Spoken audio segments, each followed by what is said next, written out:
दोस्तों yes bank limited ने मुंबई की एक कोर्ट में डिश टीवी इंडिया के फैमिली प्रमोटर के खिलाफ याचिका दाखिल की है। इस याचिका में बैंक ने डर जताया है कि डिश टीवी की 30 सितंबर को होने वाली एनुअल जनरल मीटिंग में उसके वोटिंग अधिकार को सीमित करने के लिए बैंक के खिलाफ कानूनी मुकदमा दाखिल किया जा सकता है। दोस्तों येस बैंक ने मंगलवार को एनसीएलटी में एसएल ग्रुप के फाउंडर सुभाष चंद्रा, उनके छोटे भाई जवाहर गोयल और उनके परिवार के सदस्यों के खिलाफ कैविएट याचिका दाखिल की है। एक रिपोर्ट के मुताबिक ये याचिका बैंक को इस बात की इजाजत यानी कि परमिशन देता है कि अगर फ्यूचर में ट्रिब्यूनल के सामने कोई भी संभावित शिकायत लाई जाती है तो उसमें बैंकों को भी अपनी दलील पेश करने की इजाजत मिलेगी। येस बैंक के एक एग्जीक्यूटिव ने रिपोर्ट में कहा है कि पिछले 2 हफ्ते में कई रिटेल शेयर होल्डर ने हमें बताया है कि कंपनी के कुछ लोग उनसे कॉन्टैक्ट कर एक याचिका पर साइन करने को कह रहे हैं। इसमें यह आरोप लगाया गया है कि बैंक गलत मोटिव के साथ काम कर रहा है और डिश टीवी के कारोबार को प्रभावित कर रहा है। उन्होंने आगे कहा कि कंपनी एक्ट के तहत 100 शेयर होल्डर एक साथ आकर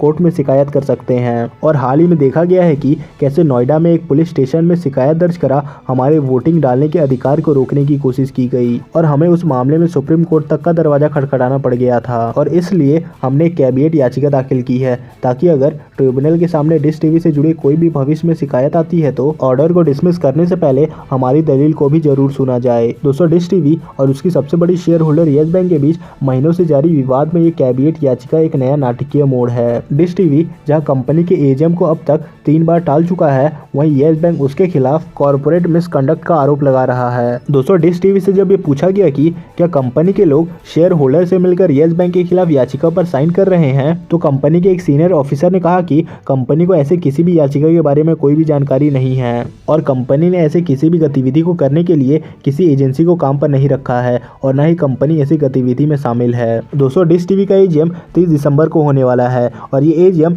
इस बार 2 मायनों में अहम है। पहला, किसी भी लिस्टेड कंपनी को हर हाल में 30 दिसंबर तक अपना एजीएम आयोजित करना होता है। इसका मतलब ये है कि कंपनी अब कानूनी रूप से शेयर होल्डर के साथ बैठक को और नहीं टाल सकती है। दूसरा, डिश टीवी के शेयर होल्डर को 3 प्रस्तावों पर वोट करना है। इसमें मार्च 2021 में खत्म हो रहे फाइनेंशियल ईयर के लिए फाइनेंशियल स्टेटमेंट को अपनाना, अशोक कुरियर को डायरेक्टर के रूप में दोबारा अपॉइंट करना और इसके ऑडिटरों द्वारा बताए कॉस्ट को मंजूर करने से जुड़ा प्रस्ताव शामिल है। दोस्तों अगर शेयर होल्डर ने फाइनेंशियल स्टेटमेंट को स्वीकार करने से जुड़े प्रस्ताव को खारिज कर दिया तो इसका मतलब होगा कि डिश टीवी राइट इशू जारी करके 1000 करोड़ रुपए जुटाने की अपनी योजना पर आगे नहीं बढ़ सकता है। और दोस्तों 1000 करोड़ रुपए के राइट इशू को डिश टीवी और येस बैंक के बीच विवाद का जड़ भी बताया जाता है। तो दोस्तों अब देखने वाली बात ये होगी कि अब इस महीने के अंत तक क्या फाइनल डिसीजन आता है, क्योंकि ये महीना ही आखिरी है और इसी महीने में फाइनल डिसीजन आना है। तो दोस्तों ये थे कुछ अपडेट येस बैंक और डिश टीवी को लेकर। इस वीडियो में फिलहाल इतना है, मिलते हैं नेक्स्ट वीडियो में।